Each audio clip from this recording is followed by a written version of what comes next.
Violence in movies is used a lot, but isn't always used in the same way. In war movies, it's used to give perspective of the hell that the soldiers went through. In horror, it's intended to scare you, or it's used just for fun. Occasionally, though, violence can be used to drive a certain emotion. And I was thinking about this because of the show. I was at a convention and I actually got to meet the artist for the Invincible comic books. And he had talked about that he had made it over the top because these are over the top characters. They have superpowers. If they were actually this strong and this powerful, if they were to punch a normal person, they'd probably just blow up.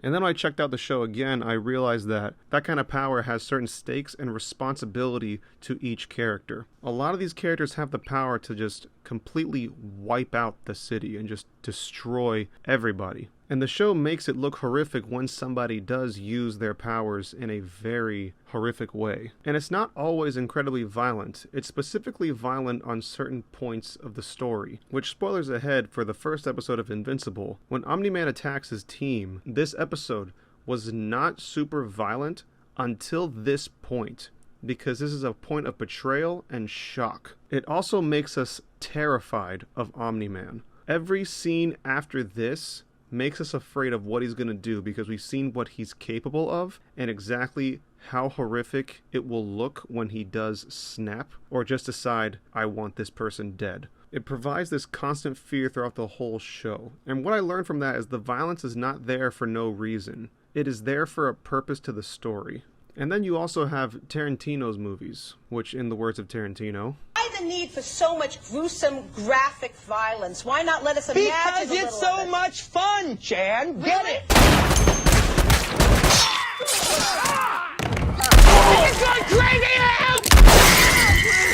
Despite him saying that, the more I thought about his movies and the more research I did begin to notice he uses violence in very detailed moments. In Django, anytime there's violence towards the slaves, it's not presented as cartoonish or fun. But when the hero is killing the slave owners, it is then presented as cartoonish and fun. And he does this countless times in his movies where it's used not just as a source of being cartoonish or silly, but used to build on certain emotions in the scene. He is actually thinking about what is the purpose to the violence in the scene. Is it just there to be white noise, or is it there to be red noise? Okay, that was stupid. Wow.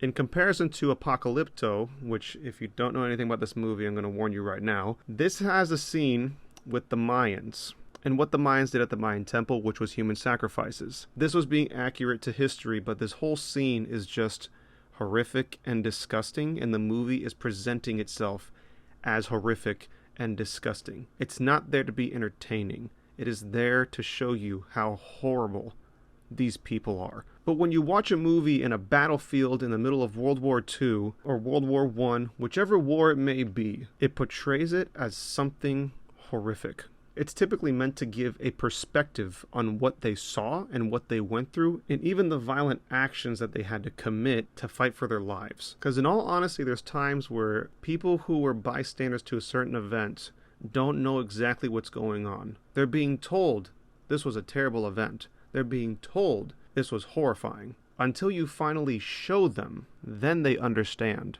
It doesn't usually mean one is going to be more violent or less violent. It just means that is the violence going to serve some emotional purpose and give an emotional response? Is it there for a purpose, or is it there for no reason? It's such a weird conversation because there's people that don't want to see violent stuff. They're against violence being in movies. But is there a necessary use for it? Is it necessary? Now, in my research, I did run across a video called How Quentin Tarantino Uses Violence, and that helped me a lot in this video, so I do want to give that video credit. I'll put a link to it in the description if you want to check it out.